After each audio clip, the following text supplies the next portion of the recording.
Hello, and welcome to Flash Forward. I'm Rose, and I am your host. Flash Forward is a show about the future. Every episode, we take on a specific possible or not so possible future scenario. We always start with a little field trip into the future to check out what is going on. And then we teleport back to today to talk to experts about how that world that we just heard might really go down. Got it? Great. Just a quick reminder, there are still some posters left for the 100th episode special anniversary poster. You can find more about that at flashforwardpod.com/shop. Again, we are only printing 100 of them, so if you want one, you should go get it now. Okay, let's go to the future. This episode, we are starting in the year 2039.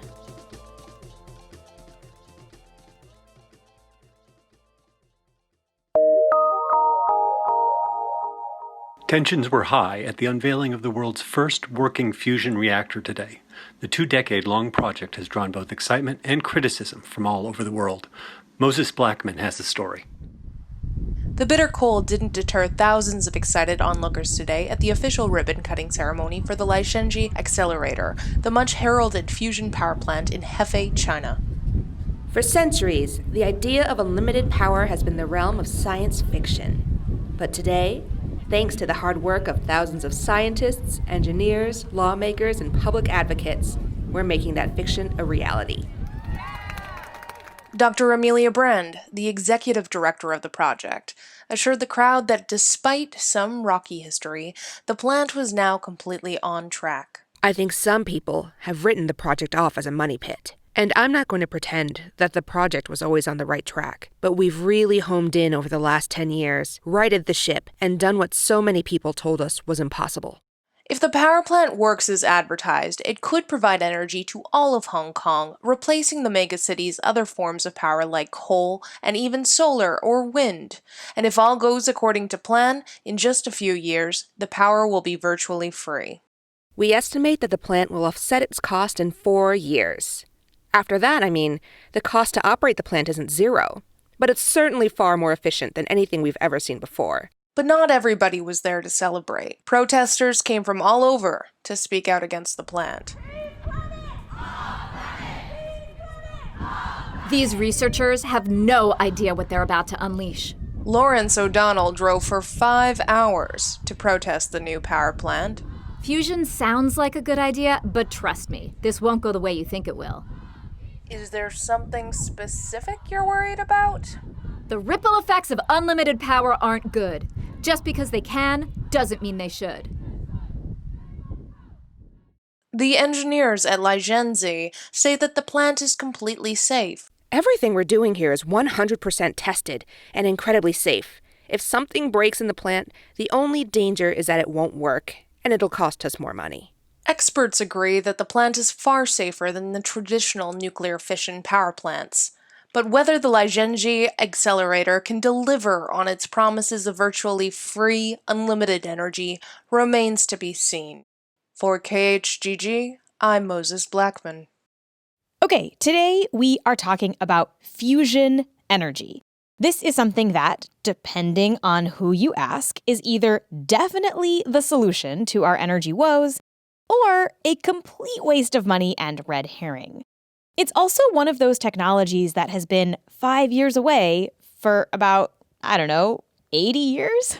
Today, in the southeastern part of France, there is a fusion pilot project that has been chugging along for decades, spending $20 billion to try and prove that fusion can work to generate power.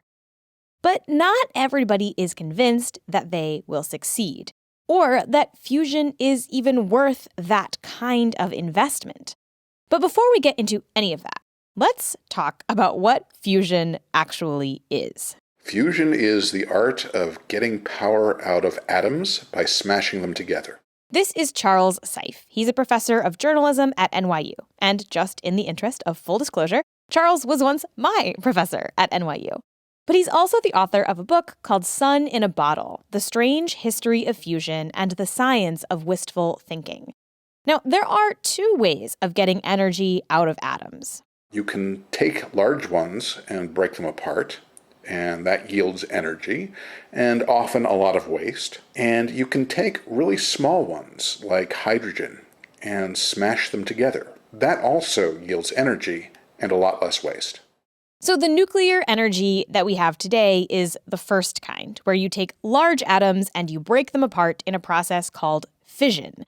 That is the kind of nuclear energy that comes from power plants like the Kori Power Station in Japan or the Bruce Power Station in Canada. It's also the kind of energy involved in maybe the more famous stations like Chernobyl and Fukushima and 3 Mile Island. And this kind of nuclear power is controversial because the process of fission creates a lot of waste that is radioactive. And while accidents are rare, when they do happen, they can be really scary. But there is another way to get energy out of atoms. Instead of breaking them apart, you can also smash them together. And for that process, the process of fusion, you don't have to go out and find a bunch of rare uranium. You just need hydrogen isotopes, which are all over the place. And when you smash those hydrogen isotopes together, you can get energy and you generate very little waste. Basically, you could use seawater to power the entire world. Okay, so far this seems vastly superior to fission, right? So what is the catch? Well, now that we know how to do it, getting fission to work is actually pretty easy. If you put enough fissile material in a pile and initiate it with neutrons or some other way, all of a sudden you'll have atoms splitting apart, yielding neutrons, making atoms split apart, yielding neutrons, and you get what's called a chain reaction. Fusion, on the other hand, is really hard to make happen. You've got to smash atoms which repel each other. They don't want to stick together unless you hit them so hard that their nuclei collide. And that is the grand challenge of fusion. You have to get these atoms, these extremely tiny things, to hit each other just right, under just the right conditions for this to work. So getting these teeny tiny things to smash together in exactly the right way is really hard. Hard enough that so far, nobody has been able to build a fusion reactor that makes sense, that actually turns enough of this material into energy for a low enough cost to make it sort of a reasonable power source. But it's not for lack of trying. In fact, physicists have been interested in using fusion for both power and for bombs since the Manhattan Project in the 1940s. Over the last 80 years, the promise of fusion has been almost irresistible to physicists, luring in some of the greatest minds in science into sort of an endless maze.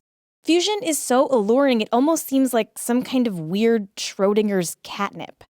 And it's so enticing because it almost seems like magic.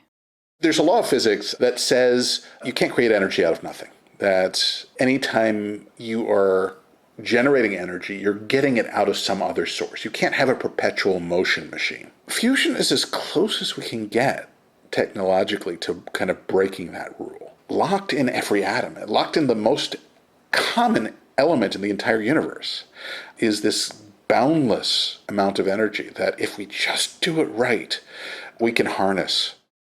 And this is the promise that first captured a physicist named Edward Teller in the early 1940s.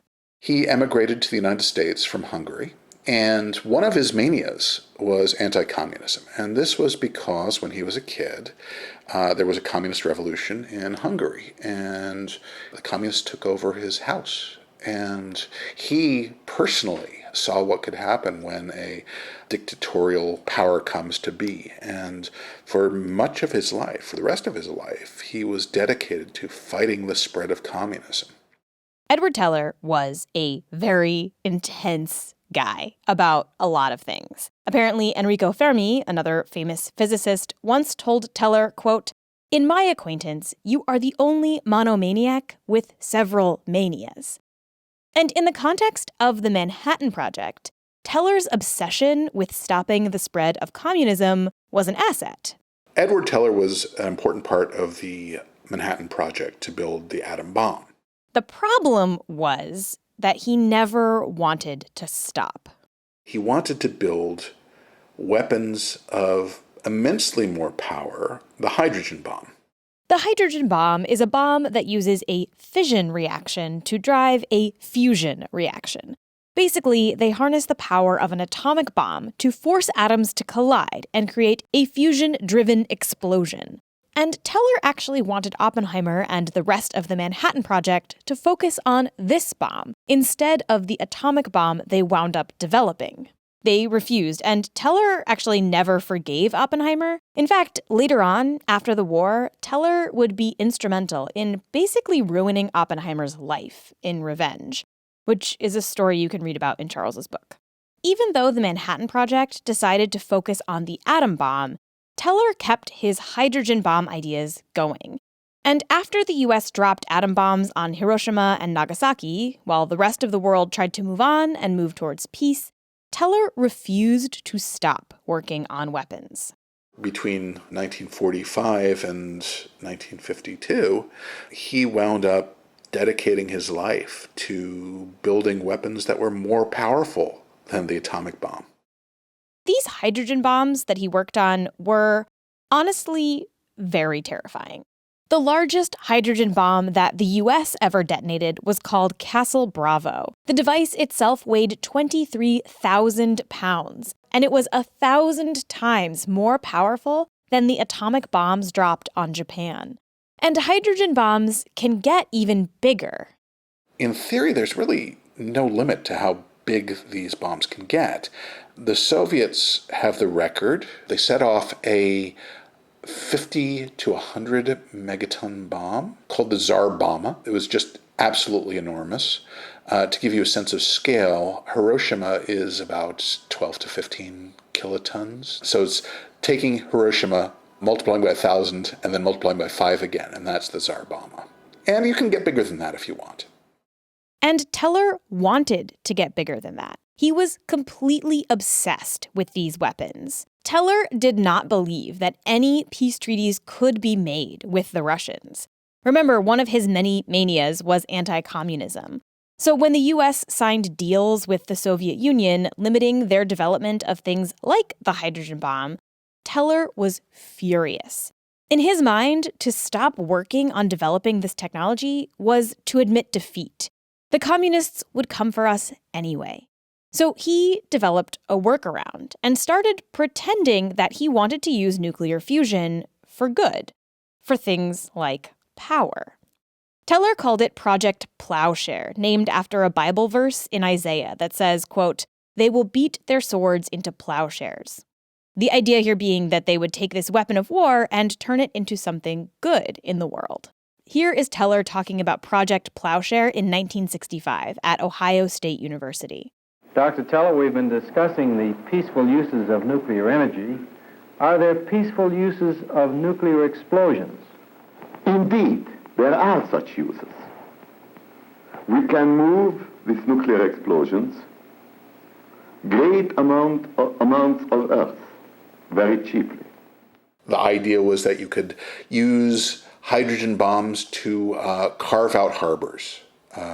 You could use nuclear bombs to build canals or to liberate gas supply that were otherwise unavailable. Or you could use nuclear bombs to do mass excavations, build transcontinental railroads, to study other planets. He at one point even actually suggested nuking the moon. Why? It was like just to see what happened? Well, he said to nuke the moon to see what sort of disturbance it would cause. It's crazy, but it seems like such a bad idea. Well, on some level, it's not stupid because if you have no way of studying what the moon is made of, how do you get a sample? How do you study what the material is? Well, if you put a hydrogen bomb on the surface of the moon, you blow up a big cloud. And that allows you to study from behind, if you have a light source behind it, you're doing spectroscopy. And if you detonate a hydrogen bomb behind it, you've got a lot of light too. So back in 1958 or whenever, the idea of putting boots on the moon to collect a sample seemed more ridiculous than nuking the moon, which was actually much less technologically difficult. So Teller was pushing all of these various fusion projects because it was the only kind of fusion research he was allowed to do under these peace treaties. Do you think that he cared about those plowshare projects, or did he just want to get around these agreements and just build more bombs? I think the primary motivation was to build more bombs. I think he, of course, wanted these things to succeed. Anything he can do to help humanity was a good thing, but it's kind of a spin-off. The other thing you should know about Edward Teller is that he was incredibly optimistic. One of his colleagues even started measuring optimism in tellers. If you're the most optimistic person in the world, you are one teller. And he truly believed that he could crack nuclear fusion in just a couple of years. He would regularly say that we were just around the corner from figuring out how to create a fusion power plant or a super light fusion bomb, or figuring out a way to detonate hydrogen bombs underground to create a gigantic steam engine. Well, I think there's always a certain arrogance about science that we think we can understand nature. And I think the more arrogant we get, the more we think we really understand things that we don't. And I think Teller happened to be on an extremely arrogant sort. He really did believe he understood the way nature thought, the way nature behaves. And I think Teller was the ultimate technophile. He thought that with our technology, with our society, with our science, we will bend nature to our will. And nature often has a way of squirting out of our hands, bending us rather than allowing us to bend her. Do you think that there's something particular about fusion that makes people overconfident compared to other forms? I mean, not that this doesn't happen in other forms of science, but like, it seems as though maybe they might have learned since the 50s that like it's not 5 years away. I don't know. Yeah, no, one would think they would learn better by now, but they haven't. I mean, we get the fusion is 5 years away, 10 years away, 20 years away sorts of announcements all the time still. I think that this feeling that fusion is just outside of our grasp and we can solve this classical problem, I think people lose their perspective. And it's really a shame because, I mean, there's real science to be done and it does have a lot of potential, but it needs a sober approach. And people tend not to be sober when it comes to fusion. When we come back, we're going to talk about the various approaches to fusion that are out there now and what the ethical questions are around developing and deploying this technology. But first, a quick break. Okay, let's talk about fusion today. There are a couple of different ways that people are thinking about making fusion reactors. And there are a few fusion projects out there. Perhaps the most famous is something called the ITER project. That's ITER. Well, in short, we are trying to rebuild a small artificial sun here. This is Sabina Griffith, a communications officer at ITER. Scientists have been looking at the sun and the stars for decades, if not for centuries, and imagining what is happening up there. Why can't we reproduce that sort of energy here on Earth? Sabina has worked at ITER for 13 years, but the project started long before that. In 1985, Ronald Reagan and Mikhail Gorbachev came up with this idea to jointly fund an energy research project. Eventually, the project was named the International Thermonuclear Experimental Reactor. But today, ITER has dropped the word parts of its name, and it just goes by ITER. They now say that ITER is Latin for pathway, as in a pathway towards a new source of energy. Fun fact, there is actually a term for when an acronym used to stand for something, but no longer does, like SAT. They're called orphan initialisms. So now you know. Anyway, ITER's history is, let's say, rocky. After the 1985 meeting between Reagan and Gorbachev, the actual money for this project sort of never materialized. In the late 90s, the United States pulled out of this big international project. more or less killing it. A few years later, the United States was back in, and it was back on again. Today, ITER is back in action. There are 35 nations involved, each chipping in money and/or supplies. China, all of Europe, India, Russia, Korea, Japan, and the United States of America. So with all the European countries, -1 very soon. At the moment, we are still 35. And ITER uses a type of fusion device called a tokamak. And the basic premise of the tokamak is that it uses a magnetic field to contain and manipulate a donut-shaped ring of super hot plasma, like 150 million degrees Celsius hot. Inside that super hot plasma soup, the hydrogen isotopes collide. And when they collide just right, they generate energy. So we fuse deuterium and tritium to heavy isotopes of hydrogen, and the reaction then continues. The neutron sort of hits the walls of the reactor and heats up water. In the end, there will be a steam turbine which converts the steam into electricity. The ITER setup is truly massive. The tokamak will be embedded in a 7-story concrete bunker. The whole thing is going to weigh 23,000 metric tons, or 50 million pounds. But the goal of ITER is not to create a working power plant. It's simply to prove that this method of fusion could be used to make a power plant. To prove once and for all that, yes, we can produce fusion energy, or we cannot. We are convinced that we can do it. ITER is the ultimate experiment to prove this.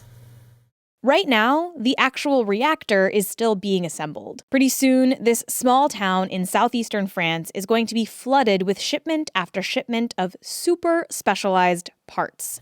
First, vacuum vessel sectors arriving from Korea. We will see, and Europe, we will see the first big toroidal field magnets arriving from Japan and Europe. And so next year we will have some spectacular convoys coming here, passing through tiny ancient Provençal villages, and that will be very, very spectacular. If you go to the website, iter.org, you can actually see a live cam of people assembling the tokamak right now.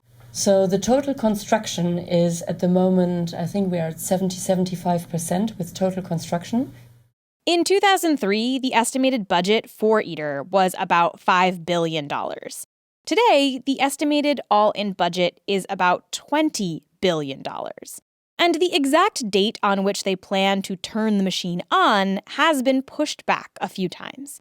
But Sabina tells me that all of the logistical delays and budget overruns, those are all behind them. They have a plan, and they're confident they can get there. Our schedule says we are going to turn on the machine in 2025, so roughly 5 years from now on, and then we will see. So maybe this time we actually are 5 years away from fusion. But Sabina is careful to not actually say that. There has been an overhype in the past, certainly, because this is where the old joke stems from. Fusion is always 40 years away. People were overpromising in the past, and we are very careful not to do this. We don't want to promise anything. We can only say, stay tuned and help us, support us in our quest for fusion energy, and we will try to deliver as soon as possible. But not everybody is confident that ITER makes sense. Charles Seife, for example, is very skeptical of the project. Even if ITER does achieve break-even, and break-even meaning more power out of the plant than you put in, and I'm skeptical that that will happen, it's still not clear that it's going to be practical. Even if theoretically you've got something that produces more energy than it sucks in, that doesn't necessarily mean that it has a place in the portfolio of energy production in today's world. If it winds up being thousands and thousands of dollars per kilowatt hour, it doesn't matter whether you can produce infinite amounts of it. No one wants to buy it. ITER is using the tokamak setup, like I mentioned before. But that's actually not the only way of creating fusion. There are other fusion research teams out there using other methods. Some of them have really cool names like the Stellarator, the Bumpy Torus, and the Z Machine. It turns out there are a bunch of ways to try and get these atoms to collide with each other. And one of those methods is lasers. Since the 1970s, people at Livermore have, instead of taking bombs to confine hydrogen and get it to fuse, instead of using magnets like people have been doing since the 1950s, they use lasers. They use light. The Livermore project is kind of interesting because some people argue that it's not really a nuclear power project. Livermore National Lab is a weapons lab. And what it's doing is looking at the physics of what happens in nuclear explosions.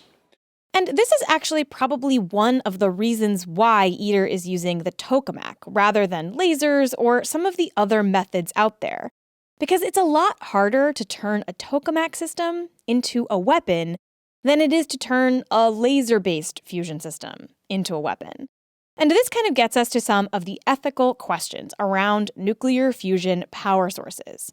The question is, how do you do a nuclear fusion power research project without contributing data and resources and information to nuclear weapons? Ethicists actually have a name for this conundrum. It's called the dual-use dilemma. The dual-use dilemma arises when a particular piece of scientific research or technological development can be used for both great good and great evil. One of my supervisors for my PhD was a bouncer in an earlier life, and he used to say, you can write a great paper with a pen or you can stick it in someone's neck if you want. That's dual use. This is Nicholas Evans. I'm an assistant professor in the Department of Philosophy at the University of Massachusetts Lowell, and I'm currently a visiting scholar at the University of Cambridge Centre for the Study of Existential Risk. I do love the name of that. Like, it just feels very fun to be just thinking about, at the end of the world all the time. All the time, 24/7, that's all they think about here.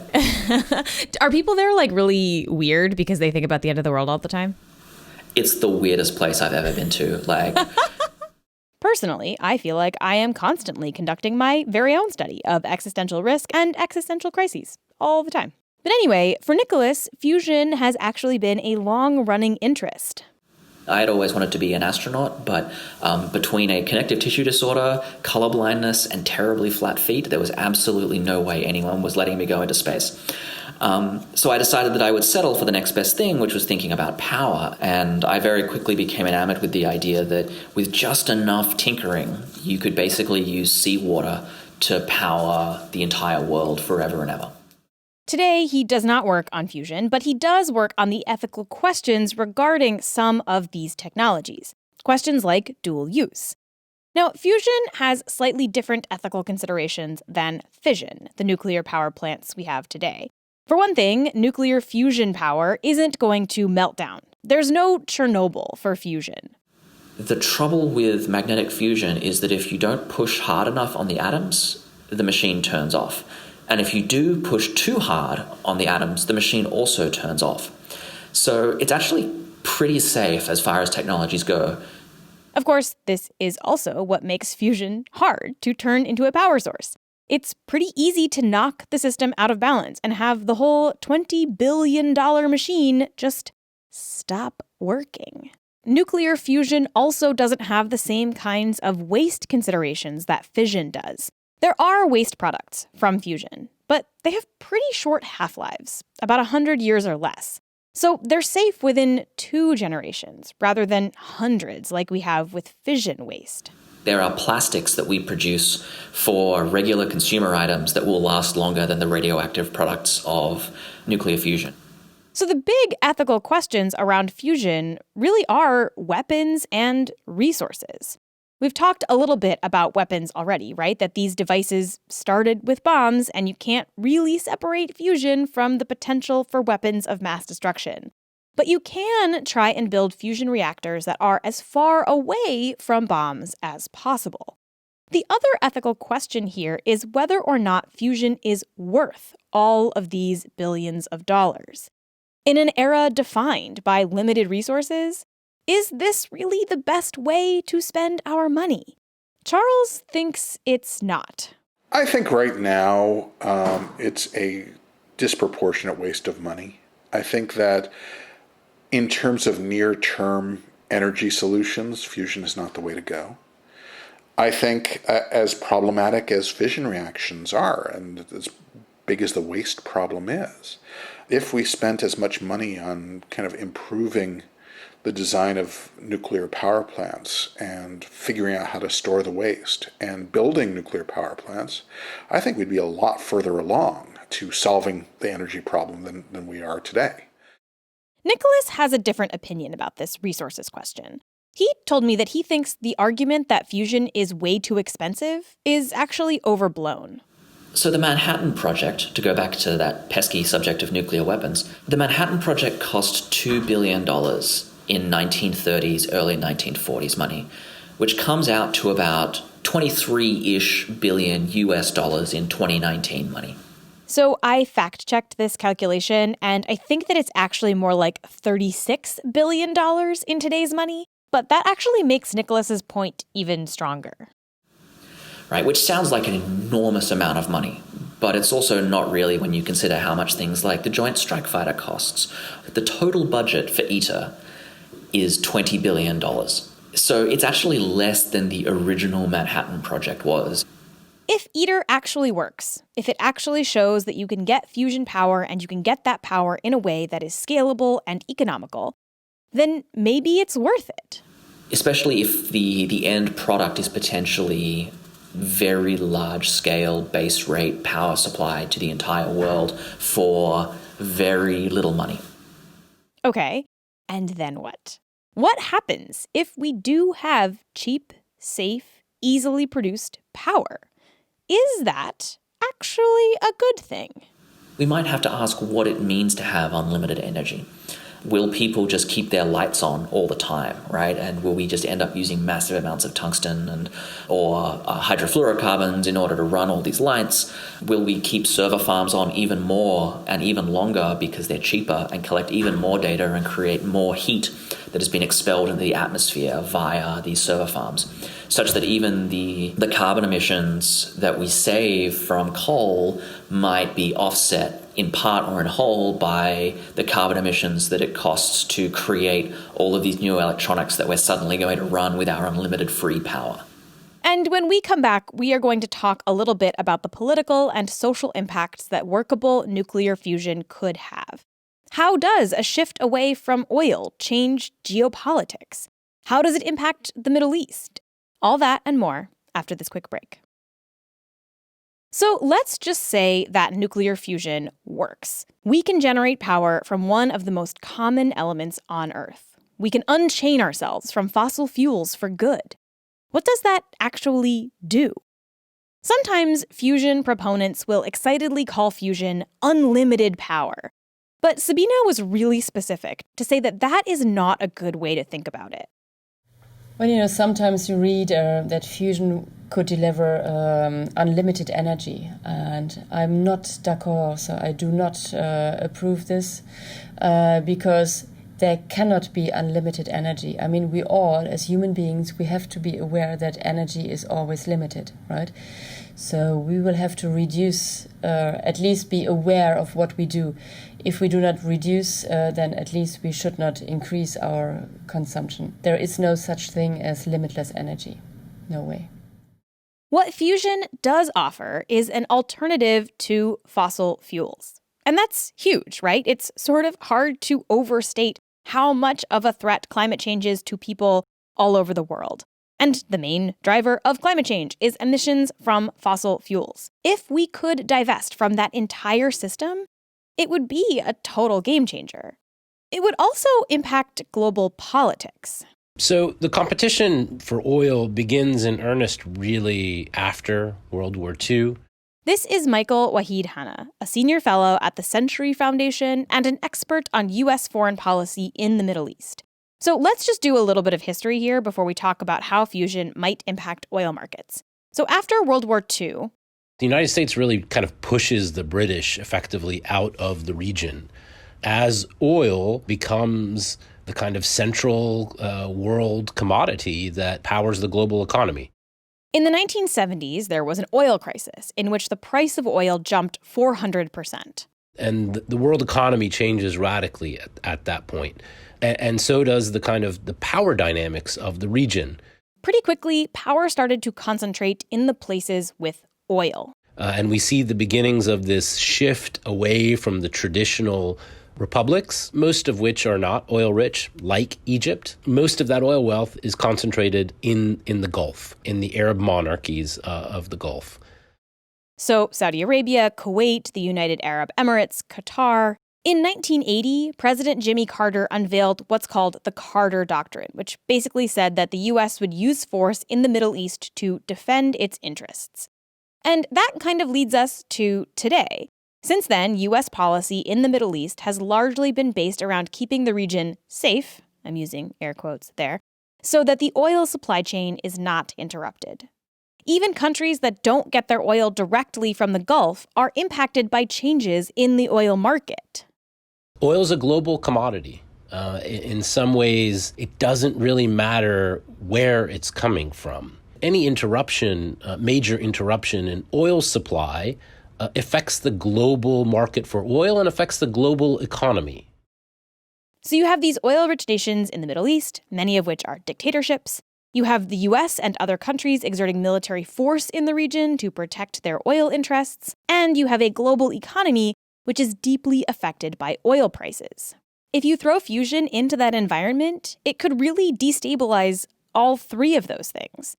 If we're thinking much further into the future where, the global economy is not tied to the security of oil supplies, obviously that has a huge impact on the strategic significance of the Middle East and what countries like the United States and I would say obviously in the future China, in terms of how they view the region and how they treat it.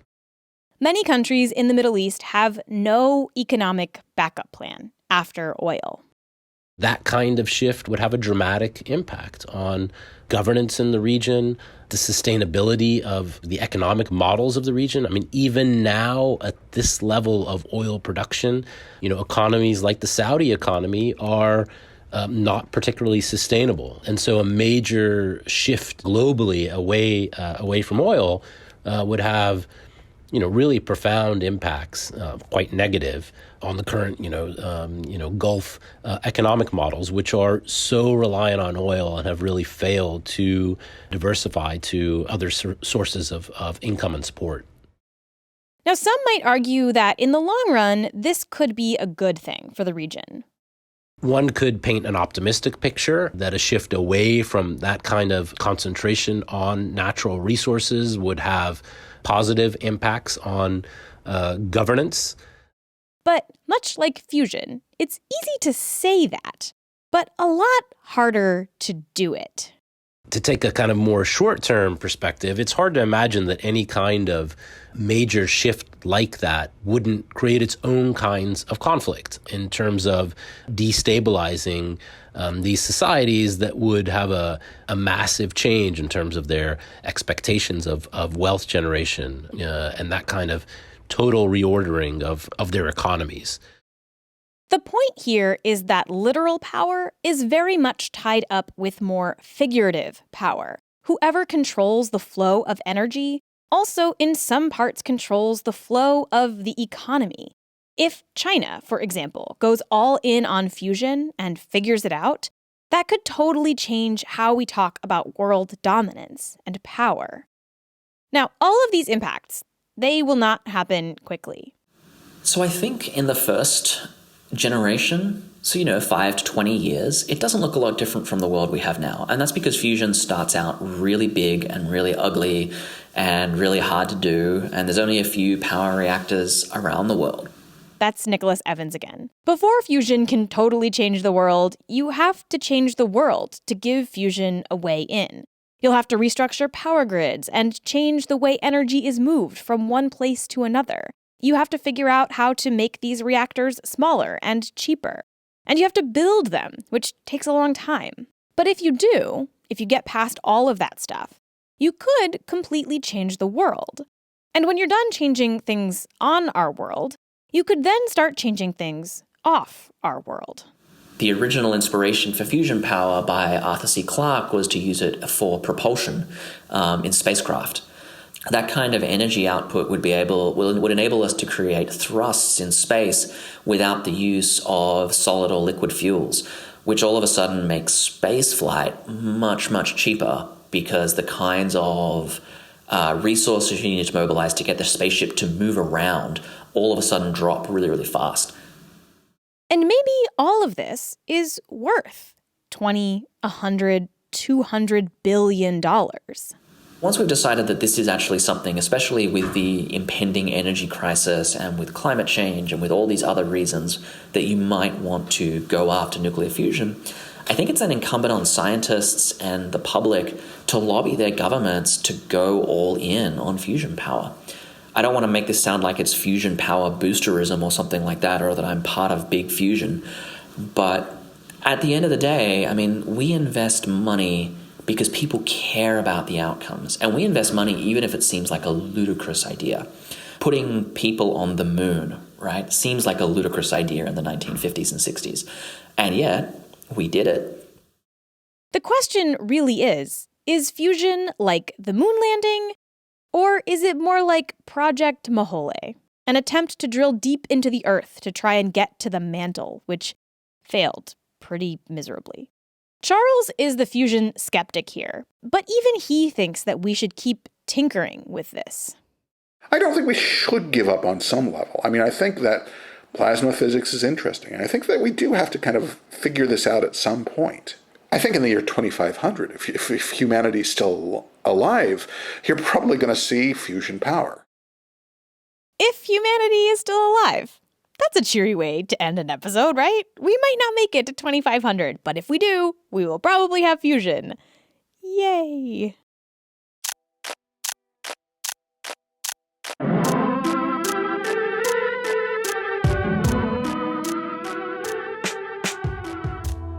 That's all for this future.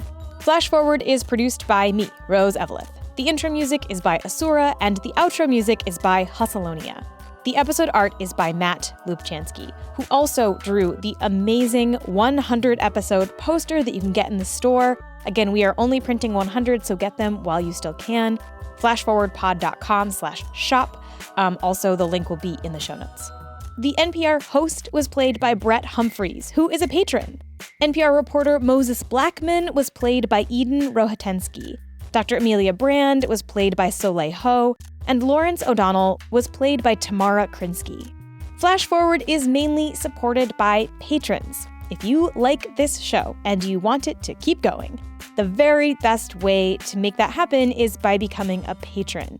Even $1 an episode really, truly does help keep the show going. You can find out more about that at flashforwardpod.com/support, where you can find out about Patreon and also just like direct donation if you don't want to mess with Patreon. Although if you do become a patron, you get a bunch of really cool bonus stuff like a bonus podcast, a newsletter, the book club, and at $10 an episode, you get a goodie bag and also the ability to potentially be a voice in the future on a future episode if you are into that kind of thing.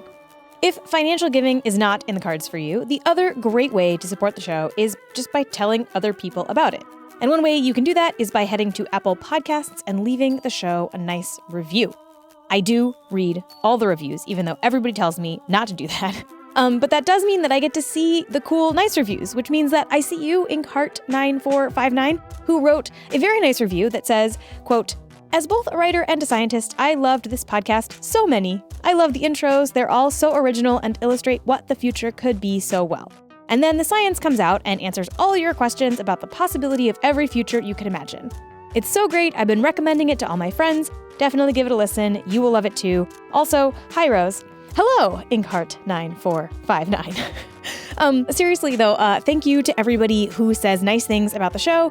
It not only helps me when I'm feeling sad, but it also helps other people find the podcast on Apple Podcasts or on their podcast app. And the more people who find the show and listen to the show, the easier it is for me to keep the show going via both Patreon and advertising and all of that good stuff. If you want to suggest a future I should take on, send me a note on Twitter, Facebook, or by email at info@flashforwardpod.com. If you want to discuss this episode or just the future in general with other people who also listen to the show, you can join the Flash Forward Facebook group. Just search Facebook for Flash Forward Podcast and ask to join. And if you think you've spotted one of the little references that I've hidden in this episode, you can email me at info@flashforwardpod.com. And if you're right, I will send you something cool. And at the end of this season, I will reveal a couple of the references that have been in the last whole season, all year of this podcast. So some of you have written in and been like, what am I looking for? Like, what are you talking about? So at the end of the last episode of this season, I will reveal a couple of them. So stay tuned for that. Okay, that's all for this future. Come back next time and we'll travel to a new one.